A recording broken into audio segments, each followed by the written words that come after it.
Karen, hi. Welcome to the Female Startup Club podcast. Hi, thank you so much for having me. I'm really excited. Me too. I'm so excited to be here. For anyone who doesn't know you yet, could you give us the introduction to who you are, what your brand is, and the ethos behind it? All right, well, I am the co-founder and CEO of a brand called Blume. We make superfood blends, and our mission is really to make wellness more fun and accessible, adding color and play back to wellness routines instead of them being so strict, regimented, and guilt-ridden. And all of our blends are kind of recreations of favorite cafe lattes. So salted caramel, pumpkin spice, oat milk chais, but done with superfoods, no refined sugar, totally gluten-free, and 100% organic. Sounds so delicious. I was just deep in your Instagram looking at all the things and it looks so beautiful. Its own little world going on over there. Where do you like to start your story? What got you inspired to start this brand? Really, it was to solve a personal need. And I feel like so many founders have that exact same story where they're looking for something for themselves. They can't find it. It ends up being like a side project that kind of gets out of hand. So I started my career in commercial real estate. Oh, And wow. anybody who knows me is just like, why? Why? Like, why did you do that? That was a bad idea for you. And it really was. I was lucky. I had like a great boss and it was a great company, but I just never felt inspired or purposeful towards work. And I think so many people coming out of university feel that way. But that industry is super coffee meeting heavy. It's all about relationships. So I was going to coffee meetings like 5, 6 times a day. And I just was so messed up on it, honestly, like my sleep, my anxiety, my digestion. And even though cafes were this place of connection, it was supposed to be this accessible place where you could meet anyone. There really wasn't anything on the menu that was A, nutritional, but B, just like met my wellness goal. So that's really how Bloom was born, was like me wanting to have something healthy for myself. And then eventually it kind of grew from there. That's crazy. How do you get from having an idea, when you're going out to coffee, to being like, you know what, I'm actually going to quit my job and start this thing that I don't know how to start or I don't know what to do? I loved our first products, but I was really scared to get started. So I wish that I could come on the show and be like, I had this like beautiful business plan. I did the SWOT analysis, and it was like really, really well thought out. But it just happened really gradually over time. And every time a door opened, I kind of like stepped into it. So for the first year of the business, I was too scared, to quit my job. I was, risk adverse, and I did both at the same time. So during the day, I was doing my commercial real estate. And then in the mornings, I would be doing deliveries around Vancouver. And in the evenings, I'd be visiting retailers or on my lunch breaks. So I waited until there was like kind of like a critical mass and that there was some traction before I was like, okay, this is it. I'm betting on myself. I'm betting on the business. I'm going to quit and go all in. I think that's the best way to start, though. It takes that pressure off and allows you to like keep investing your money into this thing without having that pressure to like make decisions based on necessity versus based on what's specifically right for the business at that time. Yeah. And it allowed us to bootstrap too. Like I was able to take money from my regular job, invest it in the business, and do things like slowly and like test and learn and make iterations and do things like really in hindsight, it allowed us to do it in a sampley kind of way versus, I'm going to do 20,000 units in my first production run. Like I think our first production run was 50 units. So, it was just like me going to a commercial kitchen, mixing in a big soup pot, and I was able to do it really like slow. And obviously it's gotten more sophisticated and grown since then, but it allowed us to test and iterate in this small way that, at least for me, it diversified risk and helped me feel more confident when I eventually did quit my job. That is so amazing and such an inspiring story to start from, this really small place of testing and learning and scaling from there.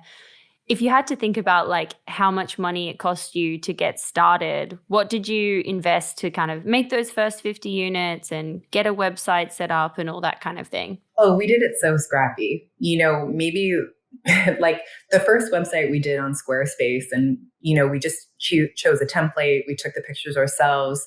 We wrote the copy ourselves. Like it was all kind of do what you can and minimum viable product for sure. I remember that I bought like the first round of packages and labels just from like a local print shop, and it was like labels stuck on craft paper bags.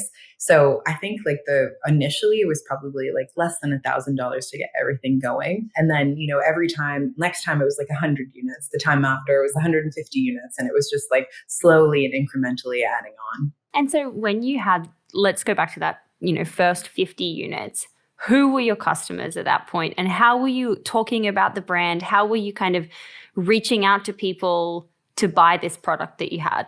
So the very first customer that I had was actually a smoothie shop that I often went to on my way to work. I live downtown Vancouver, and I would walk to work in the morning, and it was kind of like a regular spot for me to go in and get something in the morning.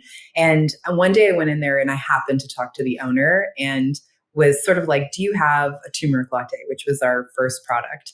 And he said that, he didn't have one, but he'd be interested in serving one. Like he understood the benefits of turmeric, and he understood that people were looking for products like that.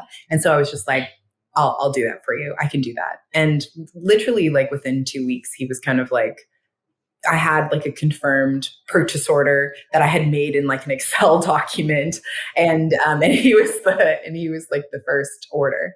And then what I started to do is I had these samples, and I would go into little cafes that were in the neighborhood of a place that I thought Blume would be a fit in, and ask them to make up a turmeric latte. So I would order like a milk steamer in a regular cafe, and I would give them our blend and ask them to make it up. And I would go in with my cup of Blume to little retail shops for them to try it and tell them that we were a new business. And yeah, that was how we probably got the first 30 or 40 accounts that year, was just literally like bringing finished drinks in, which, now in like post-COVID times would probably not be the best way to secure buyers. But it was literally just like knocking on doors, like pounding the pavement and bringing samples for people to try.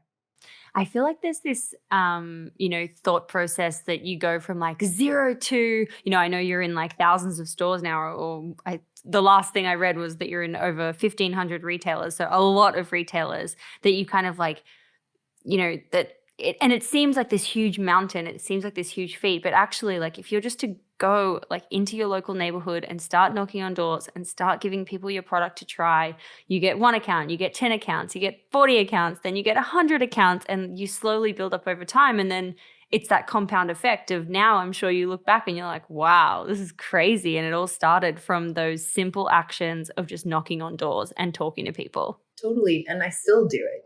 I still, like, if I'm traveling, I'll, take an extra day and walk around and pass out a few samples. And I think people underestimate what the power of a small boutique or the power of a small store. When we talk about startups, we're like, getting into Nordstrom's or Anthropologie, and all of that's like amazing.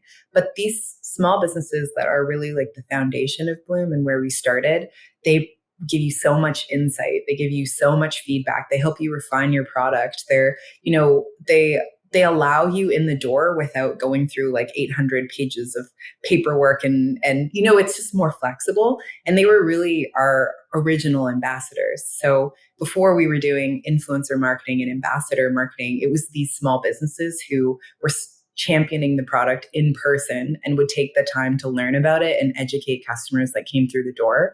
And so when I talk about like how Blume started, like small business, these like small independent cafes and boutiques, they're really like at the heart and soul of where we started. What's really interesting to me is like now the landscape is it's sexy to launch a D2C brand. Everyone's like D2C first and foremost, and everything else comes after. But for you, it's obviously the other way around, where you did retail first. And it sounds like you were focusing, pretty much all of your efforts on retail. At what point were you thinking about going more direct to consumer? That's true. So because I was trying to solve this problem of having healthy, drinks on a menu, it really did start at retail. And March 2020, that was like really when like the pandemic hit. About 80% of our retailers were food service. And so, in that moment, the business really changed. Like overnight, it was kind of like, okay, we can't grow the same way we were growing before. So what I ended up doing was I took a digital marketing course. I was like in San Francisco at the time, and I took like an online, like intro to digital marketing or something like that, and really did a pivot at the beginning of COVID to do D2C. And so we built all these like bundles and experiences online that were really about what people were feeling in that moment, super isolated, really stressed, super anxious, worried about their immunity. And I knew that plant-based superfoods were a way to support people in that moment. And that was the way to reach them. So really it was out of necessity originally, but I'm so glad we built the D2C business now, because having that direct line to customers, it's just become this incredible way for us to get feedback, iterate on products, improve formulations, and has become about 50% of the business now. Oh, wow. That's so interesting. Gosh. And so if you have to kind of break down your blueprint from, 2020, things changing, to now you've just done this amazing raise of $2 million that will go into scaling the business. What are those kind of key things that pushed you forward or leapt you forward to get you to being able to go through a raise? Well, I think something that was really pivotal for me, this might be like unique to me, but as a founder, especially one that didn't have outside financing, like I had trouble accessing outside financing at the beginning of our journey, was I wanted to do everything. I wanted to save every single penny.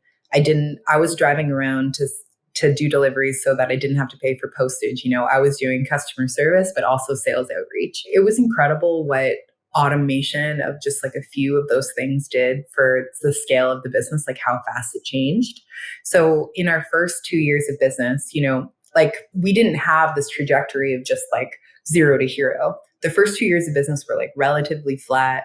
Like the first year was off the side of my desk. Then I was doing a full year, full time, and I didn't see big changes in the business, but it was really around, me trying to do everything and realizing at a certain point that I'm not an expert in everything. There are some things that would be better sitting with somebody else. There's some things that I need to like have off my plate so I can focus on the things that I do well. So my first hire was someone in customer service, and it just allowed me to spend more time on like strategy, sales development, formulation. And it's amazing what a difference that like one thing made. Also for my mental health, to have time and space to be creative versus, always running between everything. So I think that's something that I really try and embrace now, that I'm not the best at everything, and surrounding myself with people who like really believe in the brand, really like want the brand to be better, and that can help me get there. What is your what are you best at in the day-to-day of building the business, and what's your like business superpower? I think what I love the most is operations, honestly, which is, not super like that's what I came from. So when I was in real estate, it was like really about like project management. And I think of myself as a generalist. So, I can speak the digital marketing lingo, I can speak the sales lingo, but I'm not an expert in any of it. And I think that's okay.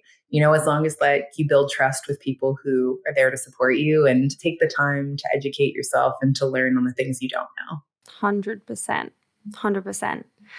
You said a few moments ago that, you started to work in the influencer marketing side of things and the ambassador program.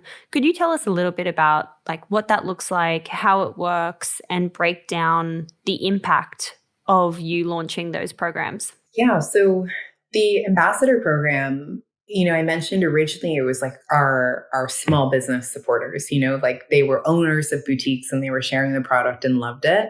And it ended up being this like really almost like niche audience, because small business owners, cafes, baristas, like all these things, they're also, influencers in their own right to a very specific audience.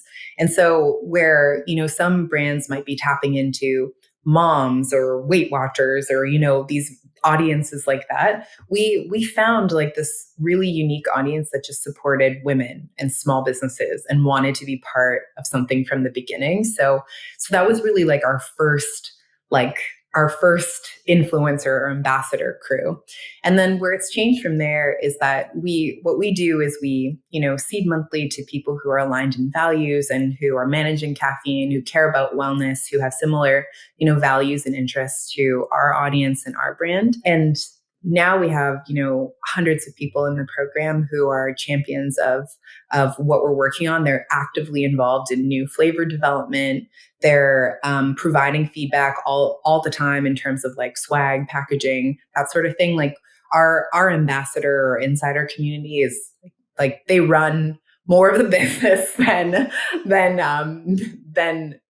meets the eye.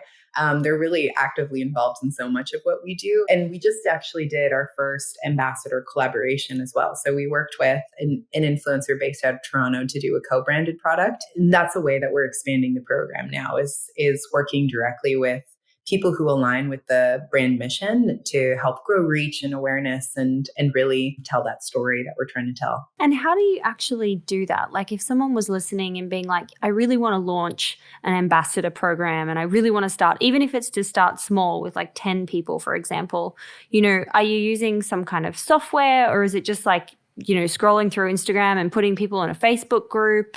Do you pay people other than product? Like what does it look like to be getting those ambassadors into a program and like where does it live? In the beginning, it was so much about just the DMs, like you're on Instagram and you're finding, you really want to be specific about who you're chatting with and take the time to really learn about them, making sure you're tailoring your message to them versus it being like a blanket statement that you're, putting across all channels.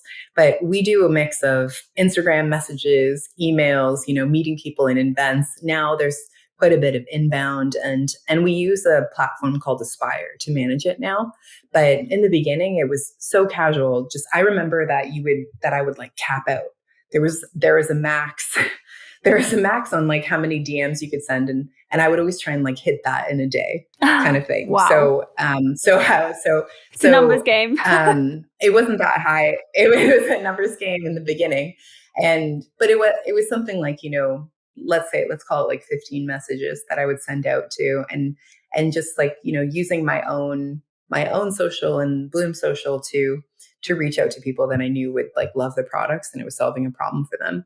So many people manage caffeine for different reasons. So it was about, making it more personal to what they actually needed versus, hey, you take cool pictures and you've got a big audience. Can you help me? It was more like, no, like these products, like you're sharing a specific story and I think these products could help you and other people, with you, like along on your journey might be interested in them too. Like I'd love to send them to you to try. And for the most part, we send them for free. And if they love them, they share them and the relationship could develop from there. So we don't do a lot of paid partnerships right now. It's more like gifting and hopefully they love the products. Yeah. And I think there's a difference between like sending a product just without any strings attached. Like you don't need to post about it. You don't need to, and obviously that comes from a privileged position when you're at a point in a business where you can send out a lot of product and it's not kind of, going to be a big stress on giving out that product for free. But sending it to people to truly work with, folks who love your brand and love your mission versus sending out a message being like, hey, can I send you something and can you post about it? It's two very, very different approaches. Something else that we did like in the early years was a lot of markets. Like we did like farmers markets and holiday markets and just talking to customers that way and sampling, getting in front of them was a really inexpensive way to get the word out about the brand and have people actually trying the product, which is such a barrier in food. People really want to know if they're going to like it before they buy it. So that was one inexpensive way that we were able to get in front of people and get those early sales. 100%. I love that. You just did a raise. I think I read it was $2 million. Congratulations. How was the experience? What did you learn? What's the vibe? I've heard so many different points of view on raising as a female founder. What has been your experience? It's so fresh. It's so fresh. Summary. Yeah.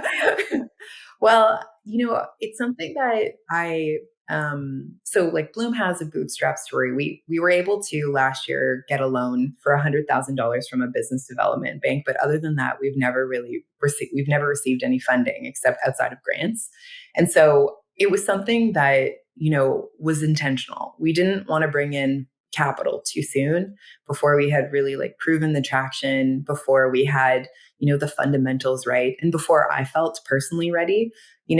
I You hear horror stories about getting like the wrong capital in, and growth for the sake of growth versus it being really strategic for the business, because it's one of 30 companies that they need to make it. So I really wanted to make sure that we were in a place where I felt strong going into it and I could be picky about who came into. And it was at a point where we really needed it. So we had gotten to the place where we were starting to say no to opportunities because we couldn't really afford, we didn't have the working capital to support it. We didn't have the resources. So that was when I knew, the time was kind of like now for our category, and that it was time to bring in people who could support us.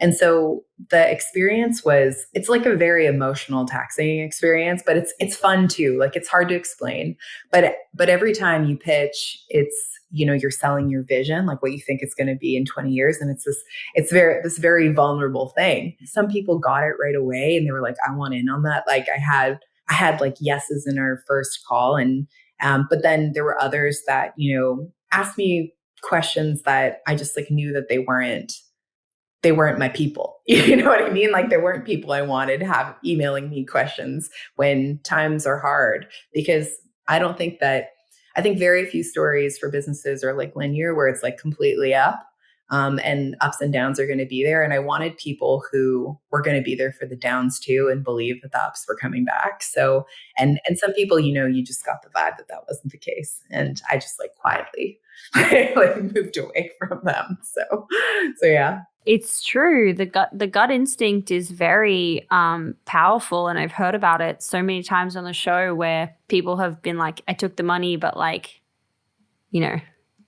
cost me in the end, kind of thing, wish I didn't take it. But you're in that stage of potentially desperation where you need capital to keep going, and you're in this point where you need to make a decision. So you make the decision, and then looking back, you're like, damn. Yeah. And I think that like that is a common place that founders find themselves. And so, I mean, I got asked some crazy stuff. Like, I was asked if I was Asian, for some like performatory box. I asked if I had kids. Like, I was asked, like, how are you going to 10x my money in like, a ridiculous time frame. But then I also had people ask like, why me? How can I best support you? Like, what is your vision, and like, what would your team say about you? And there were questions that were obviously coming from this very intuitive place. And I'm really proud because 40% of the investors in this round are women. And, we're a team of 13 women. It's always been like a women-led business. I'm really excited about like the next phase and having, these champions behind the brand. Hell yeah. So cool. In the moment of people asking less than ideal questions, how do you respond to that? And like, did people prepare you for that? Did you expect to receive that? Like, we all see this in the media, right? But like, actually being there in person and being on the receiving end of a question that you're like, what the fuck? Like, what is this? Like, how do you react? For some of them, I was like really surprised, and it took me time to like even process it. You know what I mean? I had been prepared in the sense that we were going into raising at an inopportune time, let's call it. That people were becoming more risk adverse, and it was like a challenging economic kind of climate. And I had been prepared also, you see all the stats that very few women receive funding, and it's like less than 3% of VC funding goes to women. What I did was I have a community of founder friends and friends that gave me like soft introductions, and I took all meetings. And so I basically stepped away from the actual running of the business as best I could for, the length of the raise, so I could take as many meetings as I could. So, after the announcement of the raise came out and the way that it was portrayed in media, it was like in 5 weeks. Like, the 5 weeks part is really not the part that I'm proud of. Like, the part that I'm proud of is the type of partners that we brought in, because, in a day I would do like 7 meetings if I could squeeze that many in. And it was like, picking the people who are really going to support and like add strategic value, not just capital to the business. So I think like I had heard tangentially that it was challenging. I was surprised by some of the questions I received, but that I'm really proud of, in the end, the mix of investors that we have. And I think that we're more armed than we've ever been for like the next phase of growth. 100%. You have some really great names in your investor list. Where does the capital go now? What does this take you to? Right now, 85% of our business is actually in Canada. So a big part of the raise is like supporting our growth into the US market, adding team members and building in like process, that we didn't really have. Like just starting to have more systems in place to allow us to scale a little faster. So lots of projects underway, and community is really at the heart of Blume, and I really want us to also do more in-person events and get to know our customers like in person. And so that's a big part of this race too, is building community at kind of an in real life aspect. Fun! That sounds super fun. Do you have anything you can share like about what that could look like? Well, we're turning 5 in October, so we're going to throw ourselves a birthday party with some of our guests. Very cute. Happy birthday for October. Yeah, thank you. And like a bunch of, we're launching like some new flavors that have really interesting functions. And so a lot of our events are going to be tailored around kind of like the theme and function of our products. So I'm really excited about them. And just on the last note on the fundraising, what advice can you give as kind of your best piece of advice for anyone who is gearing up to go through a potential fundraise or, first time, even if it's friends and family or institutional capital? I think it's to take the investor lens. Like, so it's really easy, like as a founder, to come to a presentation really from like everything you see, and you need to be that, like they're buying into you, and you need to be that visionary that really excites an investor, framing it in a way that they understand, kind of like framing it in a way like that's from their perspective too. So that was one thing that I needed to kind of like evolve during the pitches, where in the beginning it was so much about like, the nuts and bolts, like really granular about what we were doing. Like we sent this many ambassador packages and just like really adapting it to be more like the vision, where it's going to be in 5 years, like just so that I was speaking the same language as them. That was something that I hadn't done before and I needed to change up. How long did it take you to kind of like nail your pitch? How many meetings? I don't know if I've even nailed it now, but like actually, if I could give one other piece of advice, is that one of my investors said this to me. So Judy Brooks, she was the chairwoman of Smart Suites, and she was like the first person to be like, okay, I'm in. She was like, don't change your pitch deck. People are going to give you all their advice and on your pitch deck. Just say thank you, and are you in or are you out? And she's like very like black and white about it. And I really took her advice. Like there were people like in my deck, I had that it was a team of 13 women, and I had people say, like, why is that in there? And that's not important, kind of thing. But it's super important to me and super important to our team and our culture and like where we see this heading. Like Blume is all about the empowerment of women. So did I take that deck and make adjustments? No, like that person didn't get it, and that's okay. Find the people who get it. And so I didn't spend a lot of time like catering my pitch deck to individual investors. They were either going to see the big picture or they weren't. And if they were going to hang on to like one detail that didn't resonate with them, then they probably aren't the people that I want with me on the journey for the long term. It's actually a really good piece of advice that we haven't had on the show before. And I think what's also important about it is when someone tells you like, oh, that doesn't matter, take it out. That lends itself to going back to being a more generic pitch deck, when you're right, like to you, that is a really important thing that's part of your vision, that's part of the story of your company. So of course you would have that in there. Very interesting. Thank you for sharing that. I love that tip. Is there anything that you want to shout about and tell us about that's happening right now? What's going on? What's working? What's exciting? Well, I think that something that like I love to share about Blume is that we have a team of people who aren't necessarily like experts too. Like I mentioned earlier that, I took a digital marketing class, and so many of the people that message me are kind of, early stage founders, and they're wondering, how you go from A to Z. And I think it's more about like taking a step, and that it doesn't have to be perfect when you do. It's like about that minimum viable product and having the mindset of like growth and iteration. So the turmeric blend that we have today is totally different than the turmeric blend that we originally started with.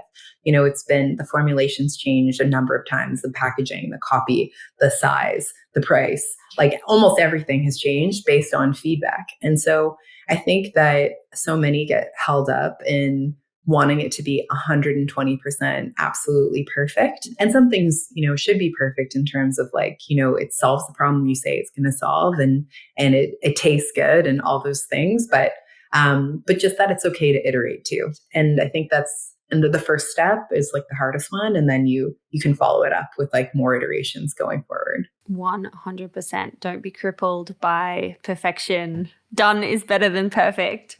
Yeah, exactly. I love that. I love that. At the end of every episode, we ask a series of 6 quick questions, some of which we might have covered, some of which we might not have, but I still ask them all the same.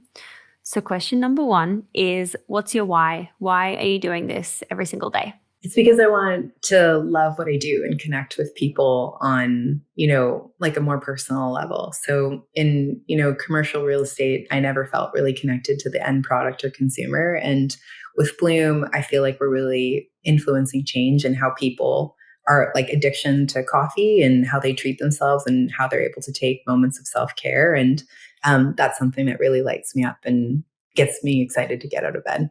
Oh, I love that. That's so cool. Question number 2 is, what has been your favorite marketing moment so far? I'm super proud of the co-branded product that we did with Sasha Exeter, who's based in Toronto. It was something that led to like a $40,000 sales day, adding so many people to our email list and to our community. So it was definitely like a labor of love. And that's like a marketing moment that I didn't know what it would be like going into it, but that I was super proud of how it was executed in the end. We need to pause so you can just break down how this came about, because this is kind of crazy.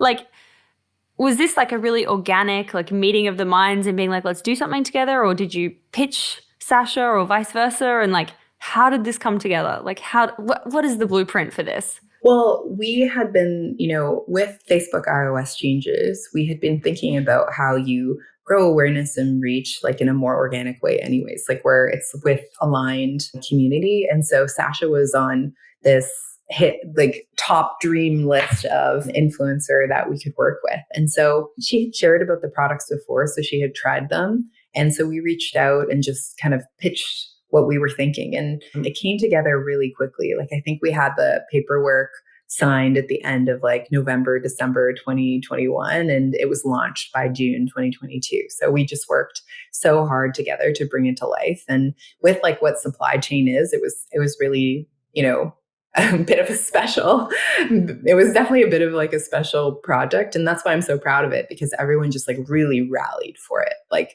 from operations to marketing to, our co-branded partner, we just like really dug deep into it.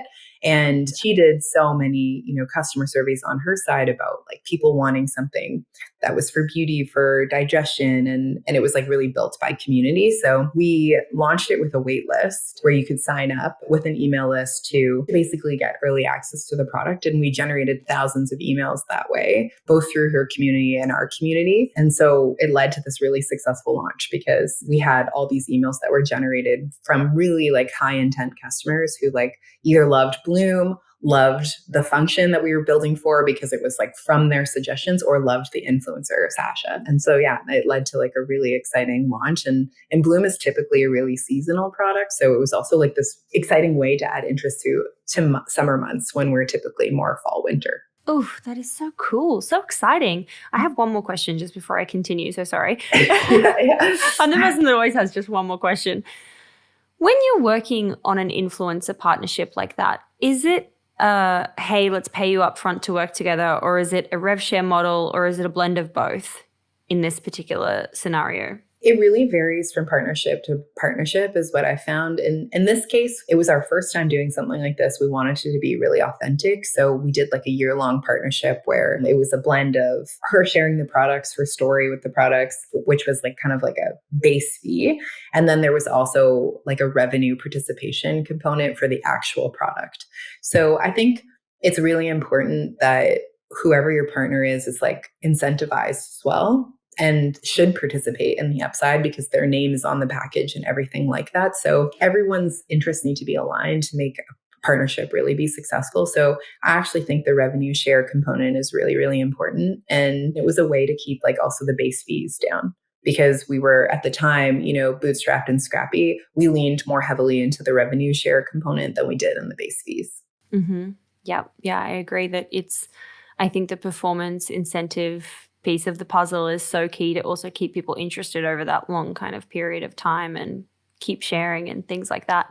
Wow, so interesting. Thank you so much for telling me about that. Question number 3, back to it. What is your go-to business resource when you think about things like a book that changed your life or a podcast that you listen to often or a newsletter that's packed with the good stuff? Well, I love how I built this. I feel like I'm probably not the first to say that, but that's something that I've listened to since before I started out on this journey and have always found it really inspirational. I think it's like really nice to know that people make it to the end. And that's how I built this does really well. There's a book called Good to Great that I've recently read that I loved. And it's kind of a playbook on most common mistakes for founders and how you can think about your business to really get scale and get efficiency. So when I was reading that book, I was like, oh man, I definitely do that. I definitely do that. So it was like, that one's really resonating with me right now. Amazing. I'm going to link it in the show notes for anyone who wants to check it out. Question number 4 is, how do you win the day? What are your AM or PM rituals and habits that keep you feeling happy and successful and motivated? So I obsessively write to-do lists on paper, like no matter what programs come out, like Asana or whatever, I'm always writing it down on paper. I have a million to-do lists on paper. I was looking around to show you one, and of course, there's not one right here. And what I do is like in the morning, I always write like, I'll have one from the previous day, but I rewrite it. It's like sort of like intention setting or something like that. And I highlight kind of like the 3 things that I need to do to feel good.